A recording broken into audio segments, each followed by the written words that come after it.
Во сенка на дневно-политичките препукувања околу задолжувањето изгласана фискалната стратегија 27-31. Што ни кажуваат бројките во неа? Не очекуваат ли тешки економски години?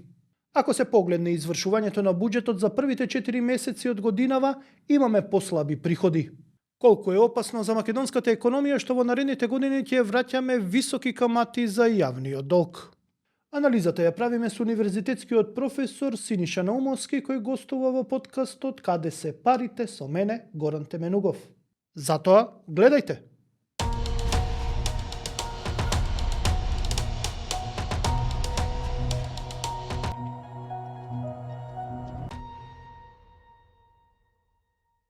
Да, како што најавив, централна тема во денешниот подкаст ќе биде фискалната стратегија 2027-2035 година.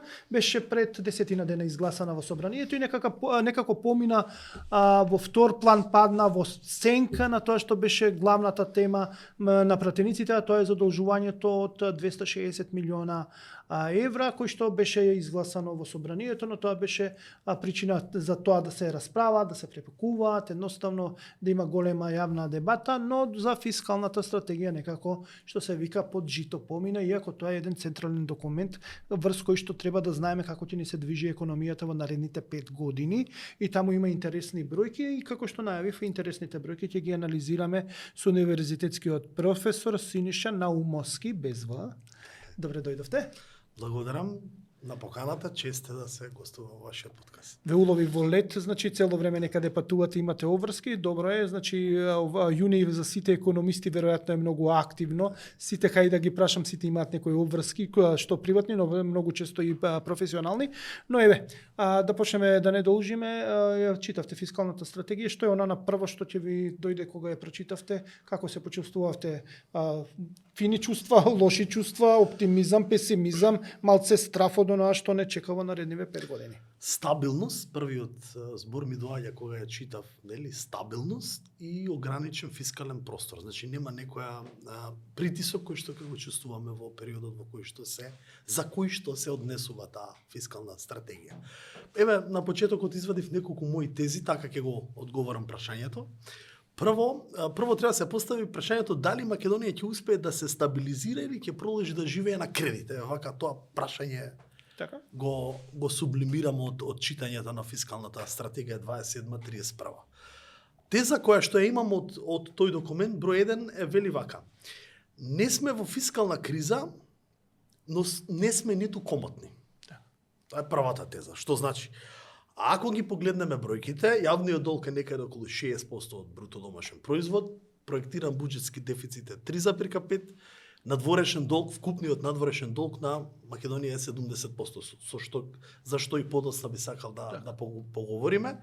Ние јавноста често се оптоварува со јавниот долг и новинарство и вашата фела и медиумите стручни би рекол, но ние економистите и аналитички гледано повеќе јас се занимавам бидејќи искуството од 6-7 и повеќе 7 години со Народната банка, со Советот поминавме многу кризи или бев дел во една турбулентна структура на Советот.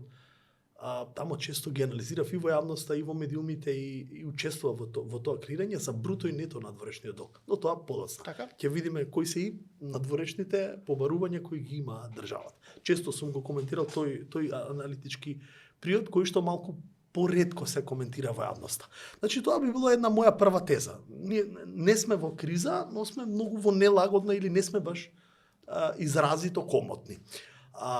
Втора теза која извлекувам од фискалната стратегија вели најважна бројка не е јавниот долг, туку најважна бројка е дефицитот. Значи вие за да имате ако долгот е последицата, причината е дефицитот. Так. Значи мора повеќе да трошам како едно семејство отколку што прибирам приходи и тоа веднаш ме изложува на одредено дефицитарно ниво. Так. Ете тука јас би го ставил фокусот. Значи зошто, каде и кои се причинители на креирањето на би рекол одржлива процентна бројка од дефицит кој што се движи над 3%. Сега амбицијата на владата како ни вели? Сега сме на 26-та ќе ја завршиме со 3,5. 2027 ќе се 3,5. одржиме некаде на 3,5, 28 ќе паднеме на 3 и до крајот на фискалната стратегија 31 ќе бидеме 2,8. Прашањето е дали е тоа реално? Да, јас велам да, тоа е реално, но само и само ако приходите растат побрзо од динамиката на расходната страна. Сега тоа не е баш така лесно. Така, ќе ги коментираме, например, извршувањето на буџетот, но ќе ви дозволам да завршите со тезата, само да им кажам на сите што не следат дека ќе извршувањето на буџетот за првите 4 месеци ќе го коментираме, бидејќи мислам дека има недобри недобри бројки кои што се загрижувачки, има отстапувања, но ќе видиме да пазиме и криза и сето тоа, но ќе се вратиме на извршувањето на буџетот, да довршиме со вашата теза. Третата теза баш е за тоа. Првиот квартал 26. Ајде да го погледнеме. Еве извадивме официјални бројки од официјалните статистики. Само во првите 3 месеци од првиот квартал на годинава приходите се 81 милиарда денари. Значи нешто над 1 милиарда и 200 како ќе му даде сега во евра. Расходната страна е 106 милиарди денари. Значи дефицитот веќе е реализиран, веќе е дојден до бројка од 25 милиарди денари, што значи 2/3 од проектираниот дефицит. Значи 2/3 од планираниот годишен дефицит веќе ние го имаме создаден уште во првиот квартал. Ова значи еден податок. Не дека ќе биде лоша годината, не сакам да имам негативен коментар, нели објективно дебатираме, јас сум растеретен од политички коментари или притисоци, но значи од друга страна значи дека втор, трети, четврт квартал во 26-та ќе бидеме под силен притисок. И тоа мора јавно да го констатираме. Тоа покажуваат овие бројки. Четвртата теза. Најголемиот од теза која ја вадам од прашањето за да знаеме за гледачи за фискалната стратегија 27-31. Најголемиот непријател на буџетот се каматите. Значи политиката и менеджментот, политичкиот естаблишмент може да намали плати, може да зголеми плати, да намали субвенции, да игра со капитални инвестиции и така, но не може да влијае на каматата. Таа некаде во моментот е околу 18 милиарди денари годишно. За околу 4 до 5 години, 5 годишнава стратегија, проценките и калкулациите се во самата стратегија дека таа ќе биде над 34 милиарди. У евра јас тоа го претворив. 44 милиарди денари, тоа е некои 500 милиони 555 милиони евра 2031 година или вкупно 6,1% од расходите или 2,2% од бруто домашниот производ се камати. 31. Точно во денари јас ги имам 34 милиарди претворив во евра за да бидат појасно. 550 милиони денари ќе земам вашава 550 милиона евра, да. Благодарам. Значи тоа е речиси двојно повеќе. Така. Тоа е сериозен проблем. Затоа што каматата, секој денар јас велам, или евро, камата, значи минус евро за образование, гледаме сега ранкинг листа, УКИМ, така, инвестициите во новија за здравство, инфраструктура и се. Следната теза од ова што вие ме прашувате е, наредните 3 години нам ни доаѓаат веќе огромни суми за отплата на евроврзницата. Тоа е исто така многу огромен притисок на овој менеджмент на финанси, бидејќи тоа се случило во периодите на ковид, пост-ковид и украинската енергетската криза. Таму веќе имате 26-та доспева евроврзницата од 700 милиони евра. Да, оваа година доспева, треба да доплатиме сега во јуни. 500 милиони евра. Так. И 28 уште 700. Значи ние сме некаде на близу 2 милиарди евра. Доспеани долгови кои владава нема избор, мора да ги враќа. Така, сега морам да ве прекинам. Не е прашањето како ќе се задолжиме. Така. Ние мора да се задолжиме. Така е. За рефинансирање. Нема друг избор. Вистинското прашање е која ќе биде цената на задолжување. Сега ги зборувате околу 2 милиарди, тоа е онаа главнината се враќа. Само за сите што не следат, тоа е главнината. Значи, сега само за камати ги пресметувам на брзинка, имаме годинава 346 милиони евра, наредната 397, тоа е 400 милиони, значи, и 28 421 милиона. Ако ги собереме, тоа е милиарда и 100 нешто, над милиарда и 100 милиони евра камати на што треба да се плаќат баш као овие 2 милиарди што треба да се Баш сервисираат. главнината, значи, ние Тоа е. говорим- И ова врши дополнителен притисок, овие камати вршат врз буџетскиот дефицит, бидејќи у суштина кога ќе го земеме буџетскиот дефицит, на пример ако е 600-700 милиона и ги извадиме еве Плюс 640 700 милиарди во денари, милиарда и 100, негде околу 2 милиарди И- вам ви треба 15% од бруто домашен производ во моментот во годината 26. Пак тоа е сериозен притисок и затоа велиме го стеснуваме фискалниот простор. Да не говориме за кризата со војната во Иран. енергенците Тоа е не веќе, ја бува бети во воопшто. Јас мислам. јавноста и мислам дека и за вас не се сеќавам, јавноста често ме прашуваше во тој период, бидејќи работам и со Америка, покрај со германциве. Моите информации беа точни, се покажало, еве, бидејќи има и јавни списи за тоа, дека ќе заврши војната од 6 до 7 недели, јас имав теза. Еве, председателот таму е менаџира, но генерално се гледа веќе на повидок, почнува светско првенство фудбал, му треба стабилност и сето тоа ќе се одложи и ќе се. Тоа е дополнителен притисок кој ние веќе како економија го чувствуваме сега. Сега да се вратам на прашањето за фискалната стратегија, бидејќи и темата ни е таа. Еве уште една теза. Македонија не враќа долг. Македонија рефинансира долг. Сега за гледачите тоа е интересно кога ќе кажеме ние се враќа еврообврзницата од 700 милиони евра за која што ние во јануари 2026 емитувавме нова со поволни купони и така натаму и така натаму. Зошто го направивме тоа? Луѓето претендираат да мислат дека ние ги имаме тие пари и ги затвараме сега на сметката. Не е точно, ние ги немаме тие пари. Практично со реиздавањето ние рефинансираме. Само го префаќаме, го одложуваме долгот за наредни генерации и за наредни години. Истото го прави тоа и Соединетите американски држави го прави, неспорно е тоа, сите германската рефинансират и она е старото Но правило. вистинското прашање кој исто така треба да го разговараме е дали новиот или да се пушти во јавноста како важна тема е дали новиот долг е поевтин и поодржлив. Ете го сега прашањето за каматите. Повторно оно што го Така е. констатирав. Сега доаѓаме момента, на пример, еврообврзниците ако се издаваат со камата од 3%, што сме ги земале, а сега ги враќаме со камата од 4%, тоа е понеповолно. Ние имаме поскапи пари во суштина, доаѓаме до позиција каде што не е баш поволна. Значи се што ќе вратиме со камата пониска од што било претходно, тоа е подобро. Или каматите мора да бидат, што е многу важно, колку што знам, да бидат пониски од номиналниот раст на бруто домашниот производ. Каматата треба да биде помала од тоа е Ако правилната форма. Ако не, значи ако имаме на пример номинален раст од 6-7%, не знам колку би бил, треба да се провери сега со статистика номиналниот раст на бруто домашниот производ, ако каматата е над 7% на пример, тогаш имаме големи проблеми. Висока цена. Уште една теза, некако вака ми доаѓаат една по друга, ги имам како редослед. Да не заборавиме дека скриениот ризик се јавните претпријатија. Тоа е оној скриен ризик на фискалната стратегија. Јас не сум загрижен за централниот буџет. Јас сум повеќе загрижен за јавните претпријатија. ЕСМ, железници, ЈПДП и така натаму. Тука треба да го фокусираме вистинскиот ризик.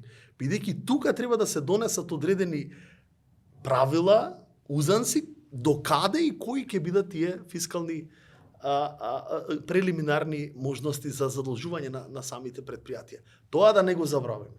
Значи, скриениот фискален ризик лежи во самите претпријатија, каде што и нели бекте енка и самите вие го спомнавте на почетокот кога зборувавме неформално, дека притисокот ќе биде тука, бидејќи тука се Така е, на пример, Бехтел Енка спроведува еден проект и го реализира со забрзано темпо, како што гради, фактурира. Тоа фактурирање е на годишно ниво 200-300 милиони евра, не може и повеќе, може и помалци, но тоа е сериозно притискање врз буџетот, бидејќи ние се финансираме, Бехтел Енка се финансира буџетски, а не кредитно, не со обезбедени кредити, па рати доаѓаат, па враќаш, па тоа е наодложено, туку се финансира буџетски и сега ќе го префрлат во ЈПДП, значи со државна гаранција, тоа ќе се финансира веројатно надвор од буџетот, ќе се задолжиме, ќе земе ЈПДП кредит, као што со државна гаранција, нешто така веројатно ќе биде финансирањето, нема да биде, но во секој случај тоа пак паѓа на товарот на буџетот и тоа нема да влезе во задолжувањето во јавниот долг, но реално ќе постои. Реално ќе во буџетот ќе постои. Токму тоа е тоа што го говорам, скриениот ризик.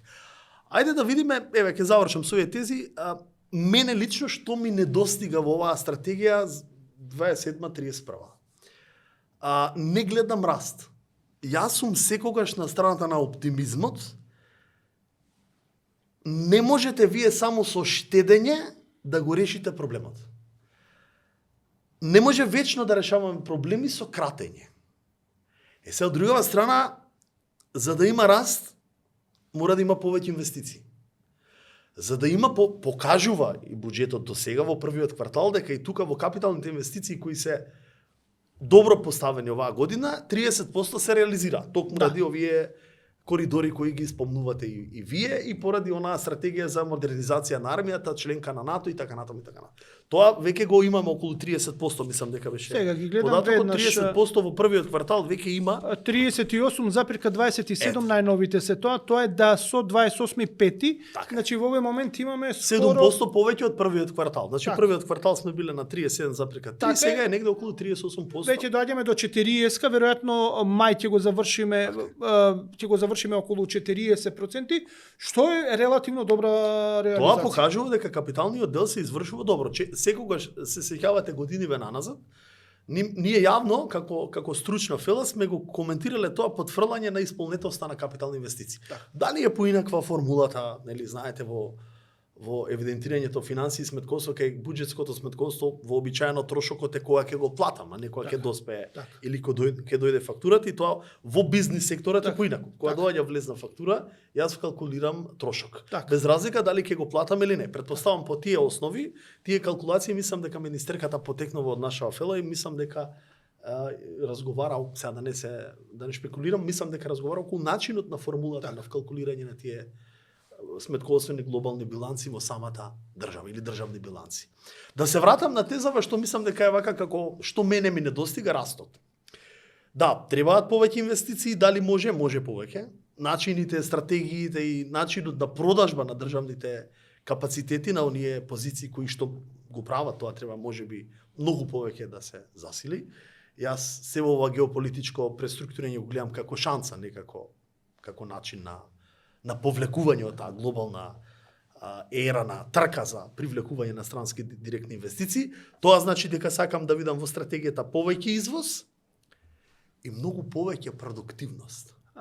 Тоа е најклучната тема за македонската економија. Ние само со продуктивен раст или раст базиран на реална продуктивност можеме да го победиме или да го излечиме децениското завлекување на овој јавен долг, кој што сега рековме се движи околу 60%, додека вкупното задолжување, бруто задолжување околу 20 и после ќе поговориме 27% некаде со се сите долгови и на компаниите и на банките, кон надвор. Да, тоа сакате тоа да го коментираме, ќе го коментираме подоцна. Чисто, ако мислите дека е окей. Да го слушаме, бидејќи таа теза неколку пати сме ја зборувале, ќе ја зборуваме и денеска.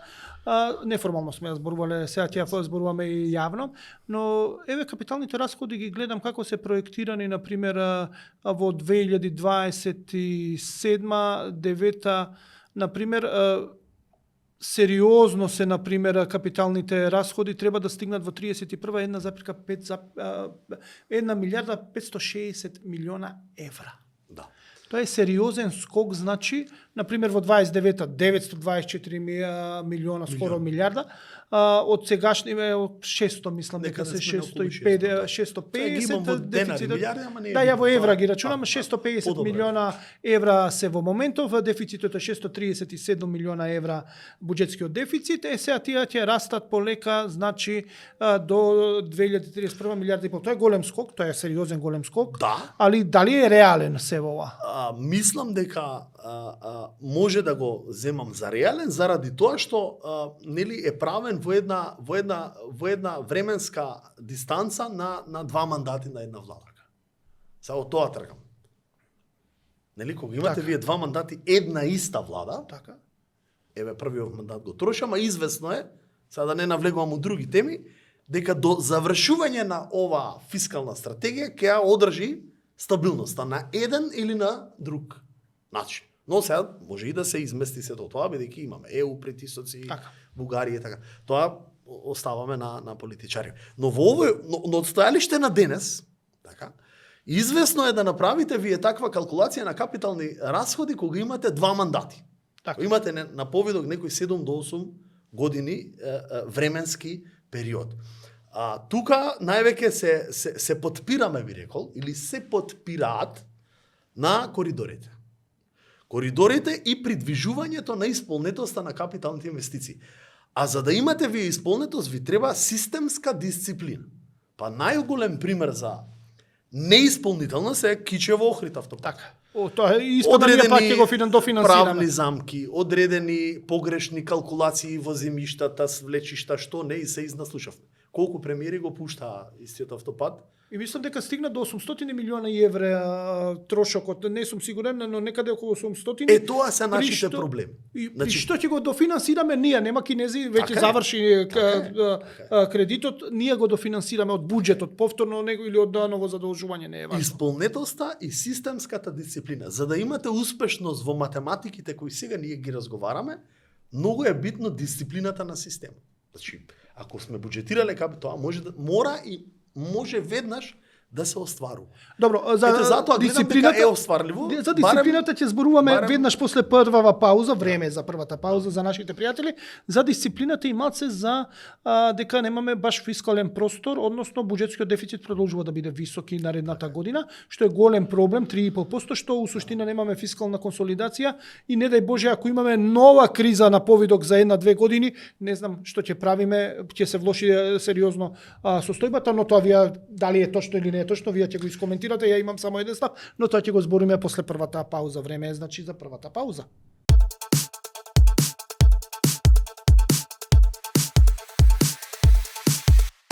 Животот е сладок и луд, кога јадеш луп, ајде пробај луп.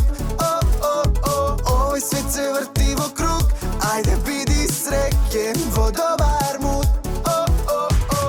Нема друг таков вкус, нема друг таков вкус како животот е сладок и луд, кога јадеш луп, ајде пробај луп. Влези во сладок луп, отсега и со нов вкус, лимон. Кекап, ке сакаш уште. Витамин К.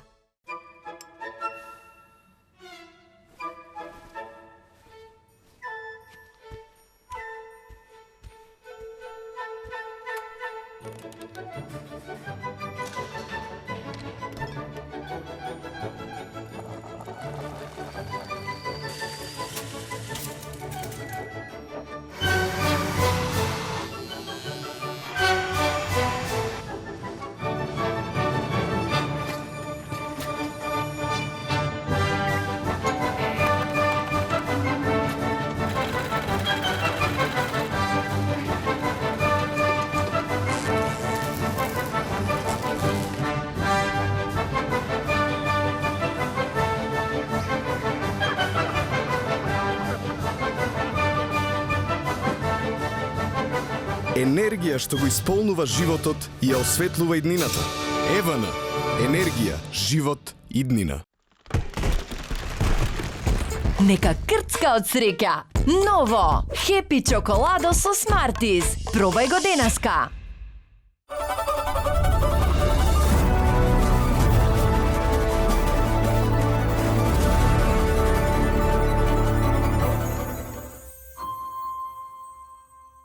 Продолжуваме со подкастов, значи гостин е универзитетскиот професор Синиша Наумовски. И анализираме фискалната стратегија 27-31, која што помина во собранието пред 10 дена, изгласана беше од пратениците. Зборувавме за предизвиците дека ќе биде, ајде да речеме, малце тешки години не чекаат, фискални тешки години, и ќе треба да имаме дисциплина да го спроведеме тоа што треба, што е напишано во фискалната стратегија. Предупредивте на опасностите што се со јавните предпријатија кои што генерираат долгови, кои што имаат и државни гаранции за тие долговите, каматните ризици, но ајде валутниот ризик исто се е тоа, но да збориме за нешто што е сериозна работа. Например, требаше да имаме фискална консолидација. Да, се забавува со секоја криза, е потешко да се влезе во фискална консолидација, но оваа година 3,5% буџетски дефицит, 3,5% од бруто домашниот производ, значи ќе биде 40, околу 39, под 40 милиарди денари. Да, 39 милиарди денари и нешто. Јас го памтам во бројки 637 милиона евра. Еве во евра. Во евра го памтам, јас така ми е полесно, значи 637 милиона евра е буџетскиот дефицит, до година исто 3,5%. Требаше со старата фискална стратегија 26-30 што беше, значи што беше изгласана минатата година, имаше и ревидирана, наредната година буџетскиот дефицит да биде 3%, а после тоа да се свивнеме на 2,8%. Зошто е се во ова важно? Затоа што фискалната консолидација, односно малиот буџетски дефицит, овозможува да бидеме пофлексибилни и покомотни во идни кризи. Колку вас ве загрижува што забавуваме со фискалната консолидација, односно нема да влеземе во фискална консолидација? Е ризик, точно, но не постои можност и затоа е ова ново носење на фискална стратегија, бидејќи имате виорна војна кој се уште не ни завршува. Тоа сериозно предизвикува економски притисоци и циклични движења во економиите во развој, особено како што е македонската. Фискалната консолидација ја пишува и ММФ, и Светска банка, и Европската комисија, тоа често го читам во тие меѓународни извештаи. Да, одложувањето е направено, моје мислење е, бидејќи нема простор, фискален простор во оваа година, бидејќи имаме многу лош прв квартал, кој што е, ајде, вториот сега ќе го видиме статистички. Вториот квартал ќе биде можеби поголем притисок, бидејќи некаде крајот на февруари или почетокот 1 март започна и војната во Иран. На 28 ефектите февруари. сега ќе ги видиме во вториот, третиот и четвртиот квартал. Бидејќи сето тоа помагателство, ако можам така да го наречам, од страна на државниот апарат во однос на енергенциве, што го коментиравме јавно, ефектот сега ќе биде во биланси. Можеби тоа е она што ја носи новата фискална стратегија, која што на исто ниво го носи фискалниот дефицит од 3,5 во наредната година. Многу ни го стеснува фискалниот простор. Го стеснува. Но фискалниот простор е стеснет, да бидеме реални, од кризите кои се Да, неспорно сега. Да не се враќам на назад, ама еве јас има монетарното столче каде носевме политики, се сеќавам 20-та година почна ковид кризата и тоа веќе ги измести сите текови. Така. И сега често тука коментираме, еве, спомнавте на почетокот Шпанија, се враќам, имам колеги, пријатели кои живеат таму и често можам да одам и приватно и деловно. Не сите земји во Европската Унија имаа иста инфлација, ако имаат една Европска централна банка. Така да тој дел на притисок, на акумулација на инфлаторното жариште зависи од самата поставеност на економијата. Нели сте разговарале вие со повеќе гувернери, бивши гувернери тука во ова столче, да не ги повторувам сега некои тези, но вистината е една. Структурната поставеност на македонската економија е лоша. Си во овие 3,5 декади. Така. И сега тука ударот на инфлацијата е многу поголем и ефектите кои што последователно ќе се почувствуваат се многу посилни од оние кои што некои поотпорни земји може да ги абсорбира. Цените на Шпанија, интересно за гледачите, не се ништо повисоки од Македонија. Замислете, Шпанија е една од топ 5 земји во Европската Унија, мотор, сила, двигател. Ние плаќавме поевтино кафе во. Така. Не разбирате што сакам? Значи некои економии се поотпорни затоа што се структурно подобро поставени. Така, но ние, например, мораме да бидеме реални, добар дел од земјите, па еве и соседна Србија, втората фискална консолидација, и тоа беше по-драстична, ја направи некаде во 2022-2023, така нешто сега, но например, првата им беше помека што има, втората им беше потврда. Но они направија фискална консолидација. Колку ние еден меѓупростор изгубивме да направиме фискална консолидација и тогаш имавме високи. Ние немаме по 3,5% Внимајте се, тоа се калкулации на самите менаџери на финансии. Јас повеќе би рекол во тој контекст ние треба да размислуваме на засилување на наплата на даноци и подобрување можеби на ефикасноста на органите како што е управата за јавни приходи во борба со сива економија. Тука да го таргетираме фокусот, а фискалната консолидација е тема која што е горчлива за сите менаџери на финансии. Не знам како е кога ќе седнеш од таа страна, претпоставувам дека некако бараш простор за апликативно реализирање на таа консолидација.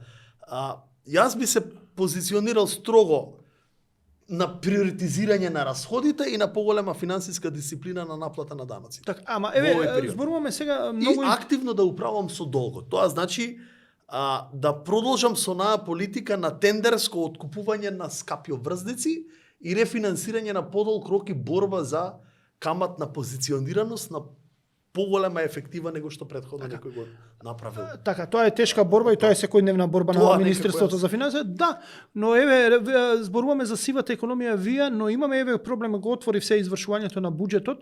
Оваа што ги гледам би требало да биде белата економија, односно она што го проектира да е врз основа на параметри што се мерливи и што се видливи, односно ова е што се вика реалната економија, а не сивата без сивата буџетот.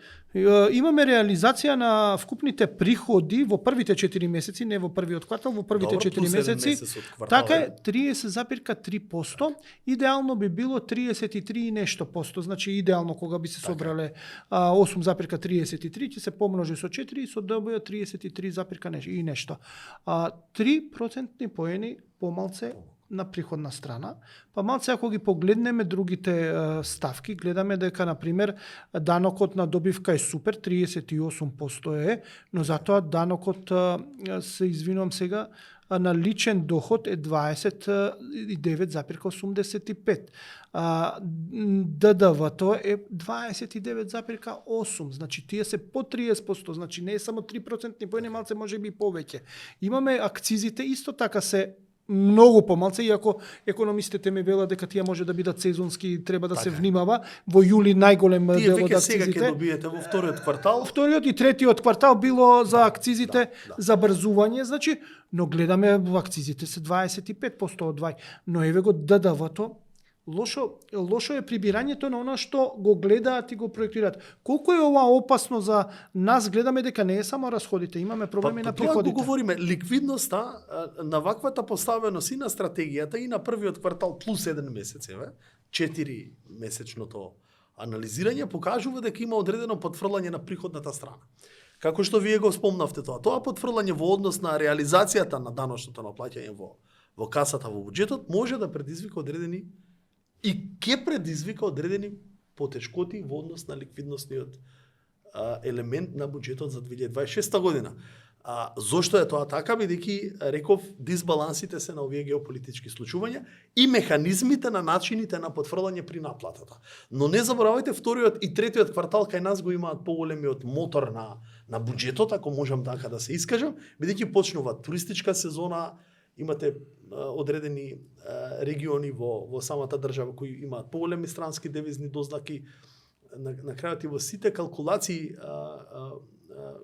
почитувам Горан, како економија ние се подпираме на странските девизни дознаки кои се силата на таа економија. Сега се паѓаат, но и тие се тешко мерливи. Од друга страна се тешко мерливи. Јас сум правил анализи многу нанасад во годиниве.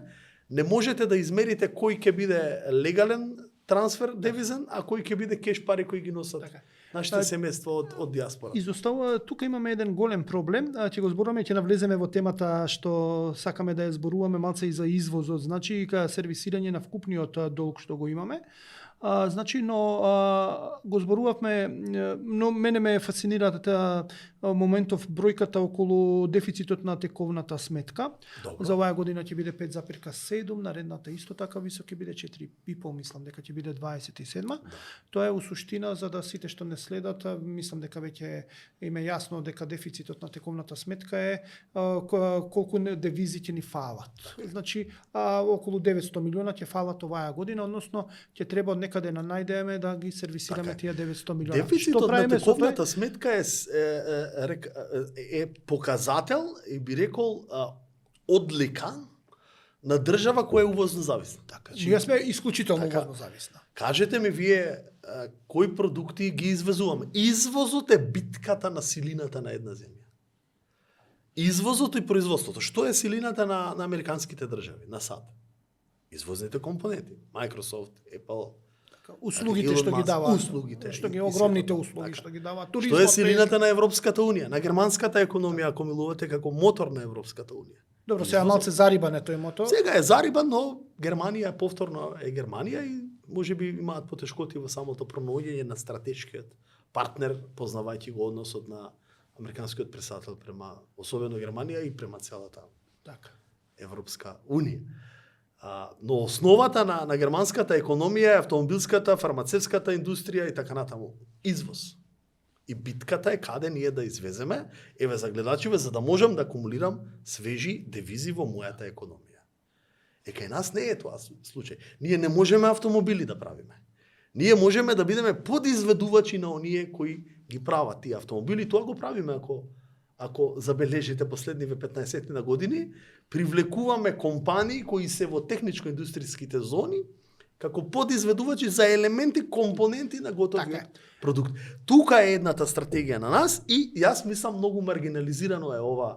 Кај нас ние сето тоа го зборуваме, не сум јас стручен во тој дел да зборувам, но можеби да мотивираме, еве со овој подкаст, земјоделското домашно производство. Па зарем има ли подобра почва и подобри услови за организација на таков вид на претприемништво? Тоа го викаме ние земјоделско претприемништво. Кај нас тоа некако е повеќе политиканство и гледате дури и афериве кои се појавуваат и последнава влада баш беа во тој ресор, се сеќавате. Така, да. Субвенциите биле. Така, но има тука треба да го спомнавте вие северниот сосед. Силината на северниот сосед е во силните села. Така е, јас тоа го Разбирате зборував што? овде во еден од подкастите каде што ми беше Тоа е причинител за негативниот зборував баланс. каде што кога ќе се трне од Ниш надолу на кај Македонија, ќе се видат огромен број на оранжери, пластеници поставено. Тоа нешто Србија има раноградинарски производи, нешто што бевме ние познати во минатото, значи пред 30 на години и сето тоа. Сега тоа приматот го зима Србија во регионот, претходно го зема Турција која што стана огромна земја што извезува раноградинарски производи, но исто така Албанија го презема. Така е. Например, она што го викаме краставици на пазар се од Албанија. Така е. Они вложија сериозно во тие инвестиции. Тоа е геостратешка поставеност на една економија. Ако вие ја поставите економијата на ние прво од каде и да ја фатиме дискусијава да говориме, исти се показателите. Висока инфлација затоа што вие немате домашно увезена затоа што вие немате домашно производство. Домашното производство бара стратегија, сериозно инвестирање во тој дел. Не можеме ние да правиме автомобили. Ние можеме да имаме илузија. И добро е да имаме оптимизам, да сонувам, нели како велиме со младиве студенти, добро на светот му е потребно сонувач. Ама вие ако не ја исполните таа апликација за сонот и нема невозмож, impossible doesn't exist, јас велам. Се што мозокот може да замисли, може и да оствари. Но остварливоста е малку подлог процес и бара повеќе откажување. Ние мора да работиме на Министерство на продуктивност, јас би го нарекол. Не знам што треба да се направи, имаме толку HR академии, толку обуки, конференции, што не се прави оваа земја за тој елемент на мотивација на работнициве, а продуктивноста на трудот е 4 или 5 пати пониска од колку еден германски работник или 3 пати помала од еден работник во Словенија. Да, Тие се бројки кои Светска банка, јас често сум бил критикуван и ваден на тие негативни коментари, овие твитерчи и слично. Години ве сум коментирал за продуктивноста на македонскиот работник, но јас само го читам извештајот на Светска банка. Еден македонски работник создава 44.000 годишен продукт, 44.000 долари продукт, германскиот создава 110. Истиот работ. Сега тука елементи, повисока плата, да не навлегам се во друга тема. Но според мене и за фискалната стратегија и и се во ова што го говориме со негативниот платен биланс, има едно решение. Како да најде државата механизам, нека го измисли еве некое тело, еве јас ке волонтираме сите ние, бесплатно. Како да мотивираме и наградуваме продуктивност на менеджментот. Прво, мора да најдеме начини уни успешни менеджери на јавни претпријатија да бидат мотивирани. Кога вие ќе го наградите, ова е пазарно стопанство, така? Не можеме ние со носталгија за Југославија да се бориме во современ капиталистички систем. Не може тоа едно со друго. Има нов момент, ново време и нов начин. Тоа е профитот. Профитот е двигател на се. Така. Ако вие водите некој клинички центар, државен, или што и да, и имате успешност во перформанс, вие треба да добиете награда. Тоа треба системски да го направи. Да ги наградуваме луѓето. А другиве да бидат ненаградливи, за да може да се тркаме во однос кај нас ќе дојде во моментот да се награди партискиот војник, а сега да не се тука, наврати оној што ви на награди ако оној ги што поставите тоа вистински. што го викаме ние KPI-ове, клучни перформанси индикатори на перформансот, KPI, тие се основата на една Германија ако е силна, нели? Колку може ова да биде изведливо во изводливо во Македонија? Јас сум оптимист, прво да почнеме ние, ајде медиумски, пиарски да говориме што е продуктивност, зошто ни треба и не можете вие да вбризгате пари во ковидот, тоа се покажа, нели? Вбризгувате пари, а парите не ги одработувате. И веднаш имате инфлација двоцифрена, 15-19%. Значи, продуктивноста на трудот е оној елемент кој помага бруто домашниот производ да биде силен. Дали се продуктивни американциве колку што тоа пиарски? Не. Дали германскиве граѓани се толку многу продуктивни колку што пиарот на нивната, се извинете малку не дипломатски говорам, а подкаст е, колку пиарот на не, но Германија е силна земја. Таа веќе има систем. Така да мислам дека ние треба да работиме дека е тренд, дека е модерно вие да работите не само една работа, 2, 3. Сега, сакате да се занимавате со политика, да влечете, нема да имате семејни време за семејни образ. Ако не ќе биде друг, трет, нема петок, нема. Имавме ние една таква, се сеќавате порано? Така. 24/7. Така. Тоа ни треба. Нас тоа, ние сме нација, јас ги гледам и младиве. И тоа ги мотивирам во цел. Ние сме народ кој мисли дека парите сами ќе дојдат и вие не треба ништо да работите, па имате такви некои бизниси со мрежни чудна врагови и вие самите нема такво нешто. Така. Нема без мотика немате пари. Јас не познавам таква филозофија. Така, и во минатиот И треба да подкаст, говориме дека стратегија на 7 работни дена ни треба нас. 7, нема викенди. Затоа што овој систем мора некој да го придвижи. А кој треба да го мотивира тоа? Јас не можам, јас сум една точка во морето. Треба оној кој има поголема моќ. А кој има поголема моќ? Оној кој ја води државата. Да, ама тука доаѓаме работнички права, па човечки права, па сега, слободи. Добро, и еве, сето ги тоа. имаме сега синдикати, нема, па тоа е тоа, 3%, 2%, уште 20 години. Мора, нам ни треба, има една изрека, сега ќе влезем во една интересна дебата на подкастов, има една изрека, Питу Гули, се сеќавате тогаш во Илидес, вика нам не ни недостига мудрост, ние сме лудост ни недостига нас. Лудост, оставете ме, вели, дај со својот. Он знае дека ќе сега ни треба лудост во економска смисла. Бидејќи изгубивме немате развој на земја која што ќе работи по 8 часа и сите сакаме од кои што 2 се ефективни, 6 се кафе на улица Македонија, ако сум државен административец или викам, внимајте ова, вели, сакам да најдам да бидам државен службеник за да можам да отворам бизнис. Замислете го тоа. Или сте во државна служба, Така. или сте во бизнис служба. Ние мора да филозофија да создаваме дека само жртвата, работохоличноста, воркохолизмот е тренд. Само со таква матрица, оставете ги синдикални права, окей, тоа нека си матрицата на создавање.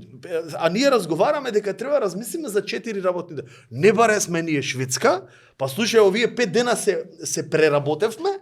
Нашиот најголем проблем, почитувам горе на продуктивноста на трудот. Кај нас најголемите, како да ги наречам, ајде, неформално, фраери, се оние кои не работат, а земаат пари. Па тоа е криминал.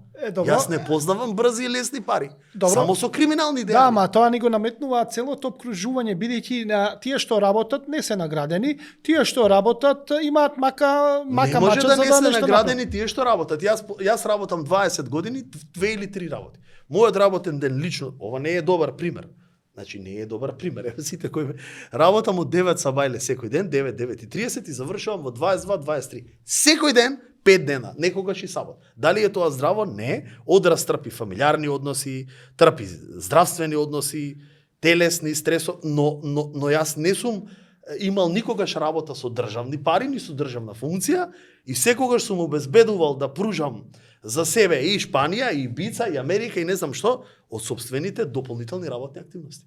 Никогаш не сум се жалел дека државата тоа, синдикатот, значи имате вие една шанса да направите успех и за колку ќе работите, толку ќе добиете. Добро. Или колку ќе се врзете со партија, толку ќе добиете. Мислам, тоа е кај нас жал. Сега Тоа тоа е е кај нас реалност. така е, но јас не можам да јас говорам за чисто предприемништво. Така. Јас 1 евро денар не сум добил од никоја држава. Така. Од никоја државна власт и никогаш не сум ни барал. Државата кај нас треба само да ги олесни процедурите за предприемништво. Знаете, кај нас кога ќе видиме предприемач кој е успешен, ние го квалификуваме криминалец. Се согласувате? Ние не трпиме како општество успешност. Да, тоа е голем проблем. Тоа е голем сега проблем. да не одесам темата. Да. Да, Океј, се говоревме само за негативниот платен биланс. Ние мора да најдеме начин како да продуктивноста ја вратиме на масата, како предизвик. Значи, вие сте продуктивен, работите 2 работи. Велиме, еве и мајка ми велеше мене, учи мајче за да не работиш. Да, Тоа така не е. е добра теза. Така е. Тоа е социјалистичка теза. Така Како е. да не работам? Тоа е тоа. Не разбирате. Тоа е тезата, но време е за втората пауза, ќе се вратиме да финишираме со подкастот после ова. Влеговме малце и во други води, но тие разговори треба да се водат бидејќи се рак рана на нашето општество, каде што ние не сме продуктивни и не сакаме да работиме, а сакаме пари. Сите сакаме пари, инаку вие зборувате за 3 работи, јас во моментов работам 4, работев и 5 па се откажав, на вистина не можев заради здравствени причини и 5-та да ја работам. Инаку инфлацијата како што растеше, така јас додадав секоја година по уште една обврска за да функционирам, за да можам да тој пример е функционирам. добар. Да, добар, ама не е добар за здравието, ама Не е добар. тоа е тоа, на крајот од денот тоа е тоа, мора да се работи. Но време е за втората пауза, се враќаме после незе да финишираме со разговорот.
Енергија што го исполнува животот и ја осветлува иднината.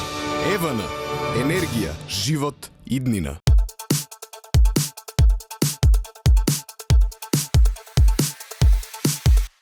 Животот е сладок и луд, кога јадеш луп, ајде пробај луп. Овој свет се врти во круг, ајде биди среќен во добар муд. Нема друг таков вкус, нема друг таков вкус како животот е сладок и луд, кога јадеш луп, ајде пробај луп, ајде пробај луп. Влези во сладок луп, од сега и со нов вкус. Лимон. К-кап. Ке сакаш уште. Витамин К. Продолжуваме со подкастот. Гостин универзитетскиот професор Синиша Наумовски. Зборувавме за фискалната стратегија за извршување на буџетот, зборувавме и за каматите, колку не чека за враќање во наредниот период, зборувавме за продуктивноста, зборувавме за дефицитот на тековната сметка, која што не однесе во расправа за продуктивноста, и тука професорот имаше забелешки на нашиот менталитет, што јас се согласувам, некако не сме научени да работиме, да рамбаме. Јас се сеќавам на почетокот на мојата кариера, тоа е 95-та година. Моето работно време беше минимум 12 часа дневно, а некогаш беше и 14-16, а ми се случуваше 60 дена во јули и во август, буквално од сабајле од 9 да одам во македонска телевизија и да си одам во 23 часот навечер. Работев од сабајле во Скопска програма навечер, поручекта ја работев во дневната редакција дежурен репортер и тоа беше 60 дена. Сега ефектот, вие сте влијателен, не ме сваќате погрешно. 60 дена работа и јас тоа го знам, секој лето беше така, но тоа се печеше за наетот, за да бидам конкурентен на пазарот на труд. Затоа што ни тато ни мама не ми беа директори, туку беа работници и никој не можеше да ме поттурне од позади, а работев во македонска телевизија, нема врски и морав да работам од сабајле до вечер, што се вика, но така се пече за наетот. Во Македонија, за жал, се одбегнува да се пече за наетот, се мисли дека треба да бидеш платен врз основа на тоа кој си што си, а не врз основа на искуството, но тоа се теми што може да ги разговараме и понатаму, но да се вратиме на примарното на овој подкаст. Зборувавме ние за јавниот долг, зборувавме за каматите, голема опасност се каматите во наредниот период, голема опасност е и самиот јавен долг, опасност е и во високиот буџетски дефицит, но исто така вие во јавноста имате теза дека не треба само јавниот долг, државниот и јавниот долг да се разгледува, туку треба да се гледат и бруто надворешниот и нето надворешниот и побарувањата. Зошто вие сметате дека малце треба да се прошири гледањето на јавниот долг со овие термини, односно со овие состојки? Јавноста, реков и на почетокот, јавноста е секогаш во фокусот го става или заинтересирана е самата јавност за јавниот долг.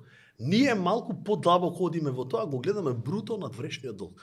Бруто надворешниот долг опфаќа се што државата должи надвор, банките, компаниите, меѓукомпаниските долгови и приватниот сектор во целост. Значи, буквално се она што ја прави една држава. Една организација, една република, како сакате наречете го. Тој јавен долг или бруто надворешен долг некаде достигнува околу 72% од вкупните, 70 точно е веќе, 72% од бруто домашниот производ.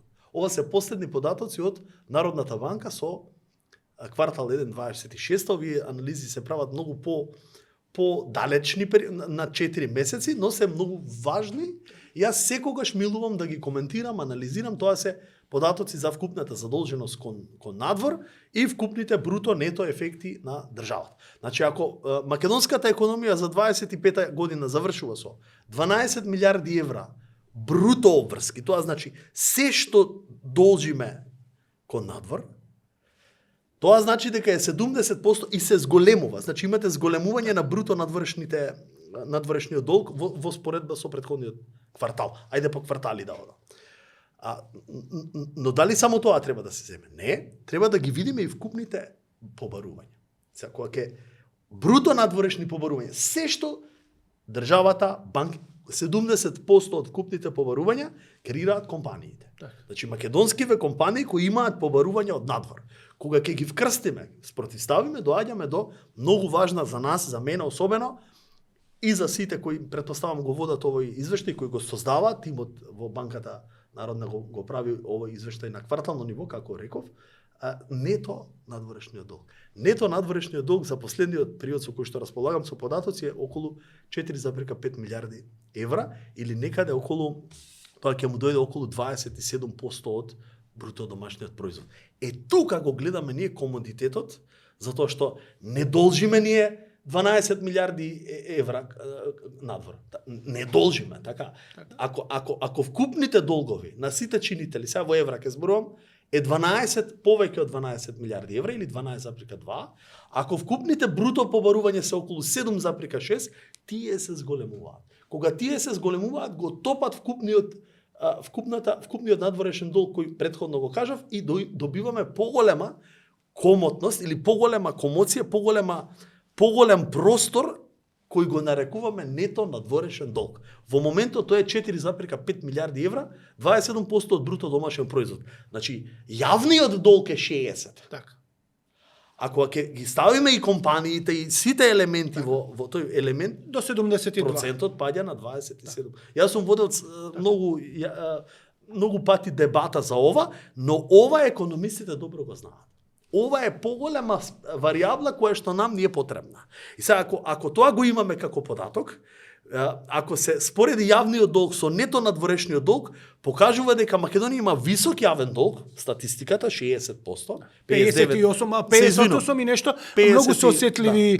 Сега јавниот долг е 59, еве околу 58,9. Ова е квартал 1, еве точно да бидеме прецизни. 58,9 јавен долг и нето надворешен долг, ова викам Така. со фуснота се застарени информации, бидејќи Народната банка многу подоцна и објавува последниот квартал од 25 е овој податок 27,1.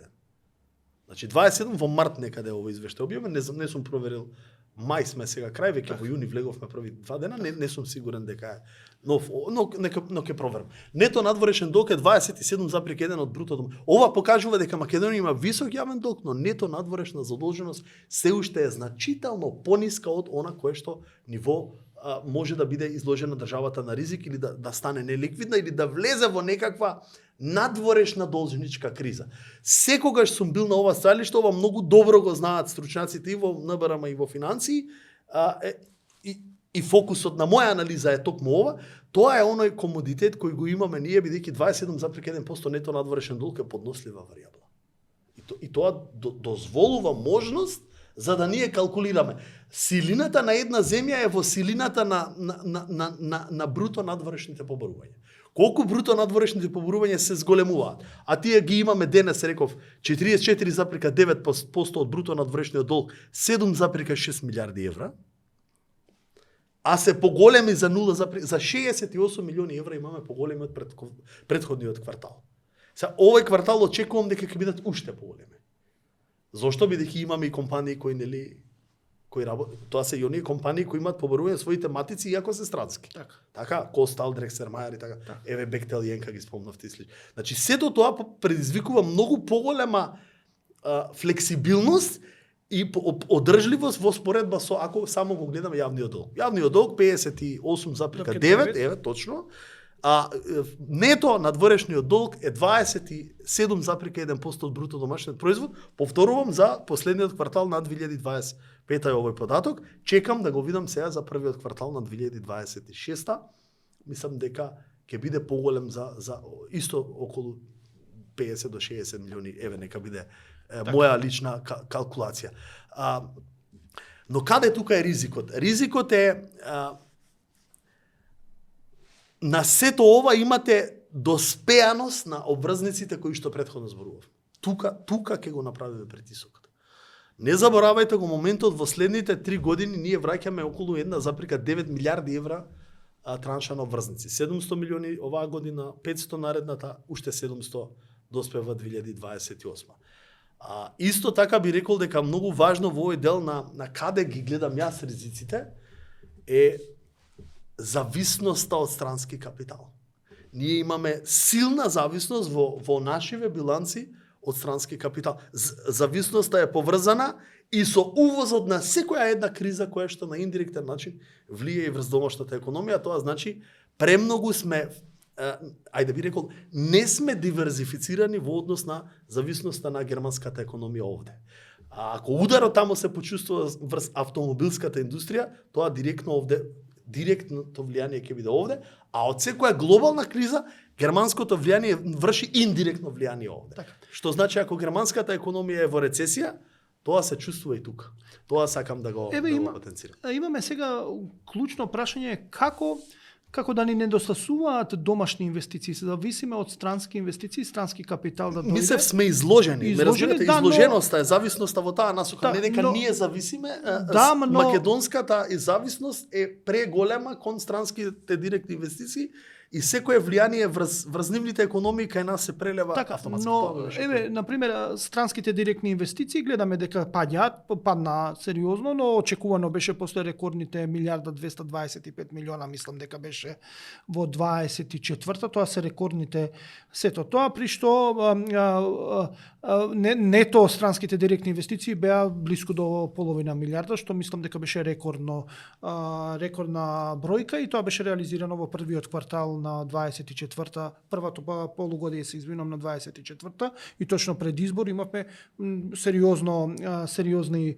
инвестиции, странски директни инвестиции, но овде во подкастот интересно беше на пример минатиот подкаст IT секторот вели дека треба да се поттикне инвестирањето на домашните компании со тоа што државата ќе ги им дава работа, но они ќе инвестираат и едноставно референците ќе ги црпат од Македонија и за да може да бидат конкурентни и на странскиот пазар, но исто така да го имаат и домашниот пазар и сето тоа. Тоа е IT секторот, но исто така еве интересен е податокот медицинскиот канабис, исто така една индустрија во Германија што е многу барана и Велика Британија, кај нас доживува, ајде да кажеме, рецесија, односно колапс, така. Не би рекол колапс, не е колапс, мотивацијата која имавме на почетокот. Не само тоа, туку доаѓаме до моментот, немаме домашен пазар, така. Немаме поттик од државата, а тие носат нето девизи, односно ќе донесат и наместо да имаме сега 30 до 50 милиона евра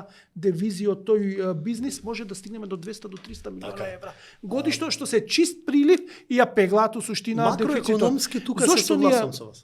Зошто немаме повеќе храброст на да влеземе во на сектори кои што ќе носат до инвестиција се домашни, што може домашни да бидат. Затоа реков на почетокот, нели, пред што е паузата, проблем? нам ни треба повеќе лудост во смисла на храброст. Го спомнавте канабисот и за тоа сум имал јавни тези, ако не навлегувам далеко од стручно во тој дел, но генерално макроекономски, ако таа гранка се развиеше, ние ќе имавме ист процент на бруто домашен производ како една најголема фармацевтска компанија, да не ја спомнам сега, што има влијание позитивно врз буџетот. Може да замислите колкаво е тоа влијание.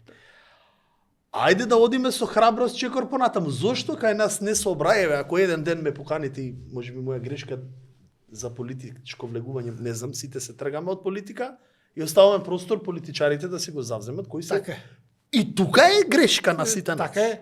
Јас не се интересирам, вие не, овој не. Да, политичи, не за политика, не, напротив, за затоа што политика ќе нема зборуваме. храброст, можеби Така е. бидејќи тоа Се плашиме, се. можеби се плачиме, можеби велиме сакаме да имаме помирен живот, а не отие толку мирно во претприемачкиот живот.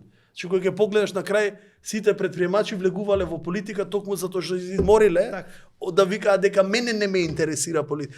Поентата ми беше друга. Ајде да го отвориме прашањето за амнестија на нелегално извадениот капитал надвор. Знаете ли колку тоа ќе биде инфузија во економија? Ма Европска унија вика не може. Сакаше владата на СДСМ слично нешто да направи. Ама можете да најдете начин без разлика што значи говорам сега да се договориме како политички елити. Можеме да најдеме начин. Вие имате примери во соседството кои правеа и денес имаат едни од најдобрите скијачки центри со такви политики. Сега нема да зборувам. Добро, Бугарија ја знаеме тоа, го направија, така Да, го направија, но тоа носи милиарди евра така во буџетот. Зошто ние не може да смогнеме силе и да речеме? Поголем патриотизам е за оваа земја, економскиот патриотизам од се друго со обвинителства, па и таму не ни оди, гледаме што се случува. Добро, нема поголем патриотизам да се бризгаат свежи пари во економијата. Идејата беше на СДСМ не нелегалниот, туку на изнесениот. Тоа беше, се сеќавам, сум го правил ова во емисија, значи беше да се секој што изнел капитал, тогаш имаше проблеми нели преку Народна банка дозвола. Ако немаш од Народна банка не смеш да имаш сметка во. Ама е добра теза со храброст, така? Да, но имаше идеја, но мислам дека беше сопрено тоа од Европската унија, бидејќи го поистоветува изнесениот капитал со нелегален капитал, односно криминален капитал, што не мора да значи. Туку може да биде јас сум бизнисмен, не сакам да го чувам дома, сакам во швајцарска банка или сакам во американска банка и го носам таму. Добиете поволности и заштита од самата држава, доколку вие ги чувате или правите обрат на тие средства во домашната економија. Не можете вие да барате силина во една државна економија ако секој поединец размислува како да ги пласира средствата надвор. Не можете вие да размислувате за силина на една економија ако секој еден размислува како да направи прогрес движејќи ги варијаблите на неговата успешност надвор. Нас ни треба економски патриотизам и мислам дека нема добро време за тоа. Секое време е добро да се почне. И како што кажавте вие, одредено позиционирање на индустрии, повторно ќе кажам, земјоделско стопанство и развој на земјоделско предприемништво. Може би тоа се главните варијабли за оваа економија. Еве размислете го моментот и за номади. Шпанија го прави тоа, нели, свежо ми се враќаме таму. Употреба на номадски начин на привлекување на IT специјалисти. Имате посебен начин и дозволи за престој во таа европска земја, со тоа што ги привлекува сите прекрасни умови и млади умови од целиот свет да имаат некаков посебен диферентен статус и со тоа номадство имате единствен услов за да живеете во таа држава, кралство Шпанија, само да ги пријавувате приходите тука, во земјата во Шпанија. Значи да се внесуваат, да ги трошите стекнатите, без разлика што ги да носите во друга земја. И тоа е вие значи тој начин и начинот на размислување на зони за диаспора кои што ќе бидат за македонски компании или јас викам специјална огранок на техничко-индустријските зони или со приватни инвеститори за диаспората македонска. Зборите за номадите, тоа е интересно. Повторно како да го изгубивме чекорот, дигиталните номади, вие за Шпанија зборувате, тоа е светски тренд во Шпанија. Знам сега дека и Мексико е интересен за американските дигитални, но и останати иселеници, мислам дека има се иселуваат од Америка во Мексико, за да поевтино е животот, а можат да работат од далечина и да работат во сектори кои што не се врзани со место на живење и со одење на работа, но во регионот Србија го направи тоа, ги привлече голем број од дигиталните номади, како повторно да изгубивме чекор за некоја идеја да привлечеме, како да каскаме, како да го смениме моментот, политичкиот моментум, дека мора нешто да се одважиме и да го направиме, па да тргнеме нешто. Тоа е тренд, да влеземе во, бидејќи не измислуваме топла вода, само да се примени. Само имаме идеи, тоа го имаше во програмата на ВМРО ДПМН пред изборите, но гледаме дека тешко оди реализацијата. Не знам зашто оди тешко реализацијата, затоа ќе речам, можеби ние како поединци грешиме што велиме не ме интересира политика и го кажав тоа. Можеби е господин Горан многу различно кога седите на столчево како аналитичар. Ја чисто со семејството тоа го разговарам, татко ми имал такви позиции на времето, па сега е пензионер и кога ќе одам кај него на вилата во село, кога се живее, дебатираме вака викенди. Вика, многу е лесно ти кога си во Министерство за здравство, беше во фонд, во тој дел, кога гледаш работите од страна, а кога ќе седнеш на фотелјава као министер за здравство, гледаш колку ништо не можеш да направиш. Тоа е еден таков лавиринт на бирократизација, на советници, бивши, такви, овакви, документи, подметнувања, месте, и вие заглавувате во тој лавиринт на државен апарат. Еве, погледнете ги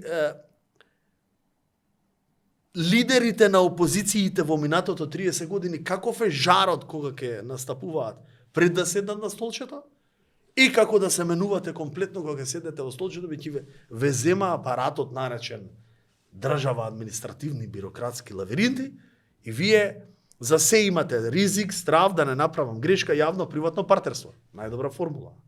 Значи, вие со јавно-приватно партнерство може да направите се.